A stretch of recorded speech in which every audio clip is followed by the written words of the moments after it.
तो आज हम बात करेंगे भारतीय न्याय संहिता की धारा 64 के विषय में। तो इस पूरी वीडियो सीरीज़ में हम भारतीय न्याय संहिता को समझ रहे हैं। वीडियो को लाइक कर दो, है ना, कमेंट कर देना अपने जो भी डाउट्स हो उनको। इसके अलावा चैनल को सब्सक्राइब कर लो, क्योंकि हम तुम्हें भारतीय न्याय संहिता पूरा डिटेल से समझाएंगे, हिंदी भाषा में और आसान भाषा में। तो सबसे पहले हम बात करते हैं भारतीय न्याय संहिता धारा 64 में है क्या, सेक्शन 64 में है क्या। इसमें जो बलात्कार है, बलात्कार की पनिशमेंट बताई गई है। धारा 63 में बलात्कार की डेफिनेशन बताई गई है, यानी कि परिभाषा बताई गई है। धारा 64 में बलात्कार की क्या पनिशमेंट बताई गई है। अब भारतीय न्याय संहिता सेक्शन 64 में दो सबसेक्शन है, एक सबसेक्शन 1, एक सबसेक्शन 2। सबसेक्शन 1 क्या है? कोई साधारण व्यक्ति अगर बलात्कार करता है तो उस पर भारतीय न्याय संहिता सेक्शन 64 सबसेक्शन 1 लगता है। इसमें जो बलात्कारी है उसको कम से कम 10 साल की सख्त कैद की सज़ा, जो उम्र कैद तक बढ़ सकती है, और साथ ही साथ जुर्माना भी लगाया जा सकता है। अब हम बात करते हैं सबसेक्शन की। तो भारतीय न्याय संहिता सेक्शन 64 के सबसेक्शन 2 के विषय में।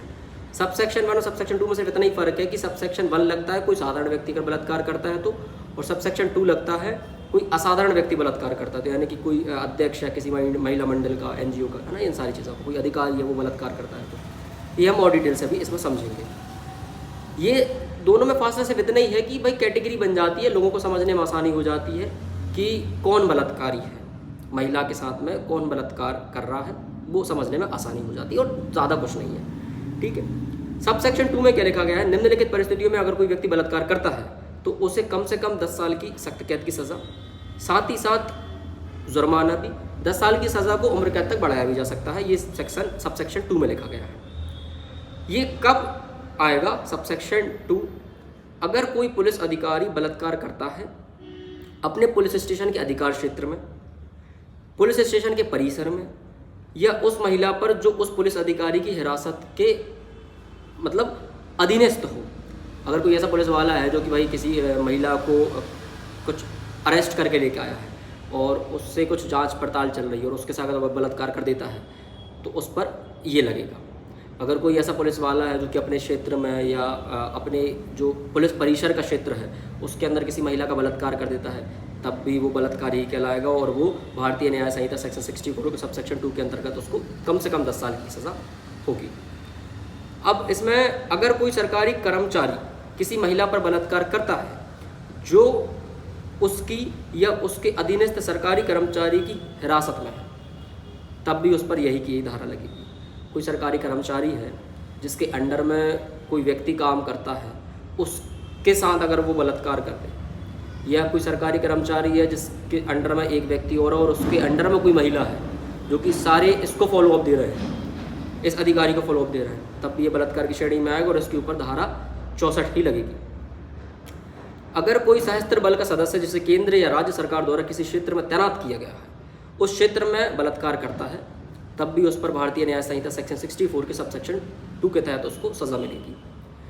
अगर कोई जेल, बाल सुधार गृह, यानी कि जो चाइल्ड NGO होते हैं, वो किसी अन्य हिरासत के साथ में जो वर्क करते हैं, अन्य जो ऑर्गेनाइजेशन के साथ में जो वर्क करते हैं NGO, या इनके अलावा कोई महिला मंडल का जो NGO होता है वो, इनके कोई अध्यक्ष किसी महिला का बलात्कार करते हैं, या उस जो NGO है, ऑर्गेनाइजेशन है, उसके अंदर काम करने वाली महिला के साथ बलात्कार करते हैं, तो उनके ऊपर भी यही धारा लगती है। अगर कोई महिला का रिश्तेदार, अभिभावक, शिक्षक या कोई ऐसा व्यक्ति जो कि महिला का जान पहचान का हो, महिला का प्रियजन हो, वो बलात्कार करता है, तब भी उस पर यही धारा लगेगी। अगर कोई अस्पताल का प्रबंधक या स्टाफ का सदस्य अस्पताल की किसी महिला पर बलात्कार करता है, तब उस पर भी यही धारा लगेगी, उसी के अंतर्गत उसको सज़ा मिलेगी।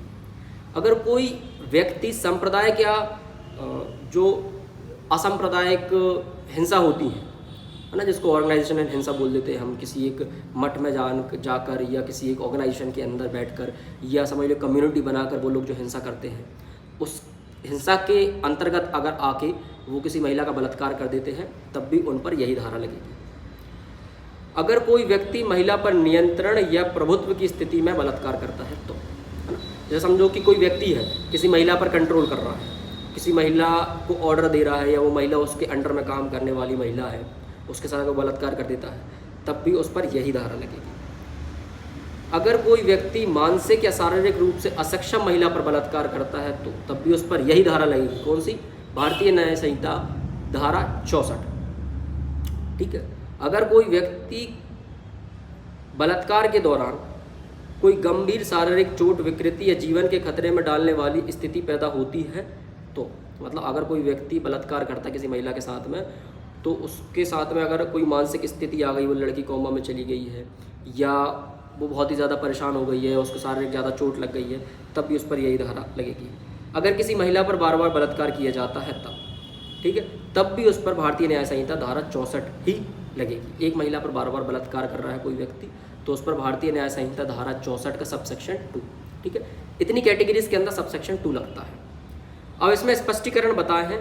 स्पष्टीकरण क्या बताया गया? सशस्त्र बल जो नौसेना, सेना, वायुसेना में सदस्य शामिल हैं और इसमें अर्धसैनिक बल, सहायक बल भी शामिल है जो केंद्र या राज्य सरकार के द्वारा नियंत्रण में होते हैं। अस्पताल से सभी को पता, अस्पताल से मतलब क्या है? हॉस्पिटल, जो चिकित्सीय काम करते हैं। पुलिस अधिकारी का वही अर्थ है जो पुलिस अधिनियम 1861 में बताया गया है, मतलब वही जो पुलिस वाले, तुमको सबको पता है। ठीक है। इसके अलावा महिला या बच्चों का संस्थान वो संस्थान है जो कि हम एनजीओ कहते हैं या ऑर्गेनाइजेशन कहते हैं, नॉन गवर्नमेंट ऑर्गेनाइजेशन होती हैं, नॉन प्रॉफिटेबल ऑर्गेनाइजेशन होती हैं, वो एनजीओ के अंतर्गत आती है। तो ये पूरी बात हुई भारतीय न्याय संहिता धारा 64 के विषय में। धारा 64 में सब सेक्शन 1 और सब सेक्शन 2 में जो भी व्यक्ति बलात्कारी आता है, शामिल होता है बलात्कार की स्थिति में या उसको बलात्कार प्रूफ हो जाता है कि भाई इसी ने रेप किया है, उसको कम से कम 10 साल की सज़ा बताई गई है और जो कि उम्र कैद तक बढ़ सकती है। पर इसमें एक चीज़ और है, अभी मैं और बताऊंगा डिटेल में, कि अगर बलात्कार करते समय महिला को कुछ ज़्यादा है मतलब चोट पहुंच जाती है, उसकी मृत्यु हो जाती है, तो उस पर ये धारा भी लगेगी। आने वाली जो मैं और धाराएं बताऊंगा तो वो भी लगेंगी। इस रीज़न से ये जो सीरीज़ चल रही है इसको ध्यान से देखना ताकि तुम्हें समझ में आ सके। ऐसा ना हो पता चला कि किसी व्यक्ति ने बलात्कार किया हो और वो महिला की मृत्यु हो गई हो तो तुम समझोगे उस पर सिर्फ धारा 64 लगेगी और 10 साल की सज़ा होगी। नहीं, मृत्यु हो गई तो फिर उसके साथ में आगे चल के और भी जो धारा है वो भी शामिल होगी। गैंगरेप हो रहा है किसी लड़की का, गैंगरेप किया गया है तो उस पर कौन सी धारा लगेगी वो मैं आगे समझाऊंगा। इस रीज़न से ये पूरी सीरीज़ को ध्यान से देखना और समझना। अपने विचार प्रकट करो यार कमेंट में, तुम्हारे हिसाब से क्या होना चाहिए, भारत के न्याय में क्या सुधार होना चाहिए, तुम्हारे हिसाब से और ज़्यादा क्या स्ट्रिक्टनेस आनी चाहिए ताकि ये बलात्कार कम हो सके, रुक सके, और अपने पूरे खुल के विचार बताओ। कोई सीरियस होने की ज़रूरत नहीं है यहाँ पर, है ना। हम लोग हैं, डिटेल से चर्चा करेंगे। तुम्हें कोई सहायता की आवश्यकता पड़े या तुम्हारी किसी बहन को, तुम्हारे इर्द गिर्द किसी महिला को आवश्यकता पड़े हमारी, तुम्हारे कॉन्टैक्ट नंबर्स हैं। लॉयल्टी एप्लीकेशन को इंस्टॉल कर लो ताकि तुम्हें वकील वहाँ पर मिलें। वकीलों को हमने बहुत सारे वकीलों को साथ में लेके आ गए हैं हम, जो तुम्हारी मदद करने के लिए हमेशा 24 घंटे वहाँ पर मौजूद हैं। आओ आके मिलकर एक कम्युनिटी बनाते हैं जिसमें हम न्याय को समझेंगे, कानून को समझेंगे और एक अच्छी समाज का निर्माण करेंगे। अभी के लिए फ़िलहाल इतना ही, मिलते हैं अगली वीडियो में। तब तक के लिए गुड बाय।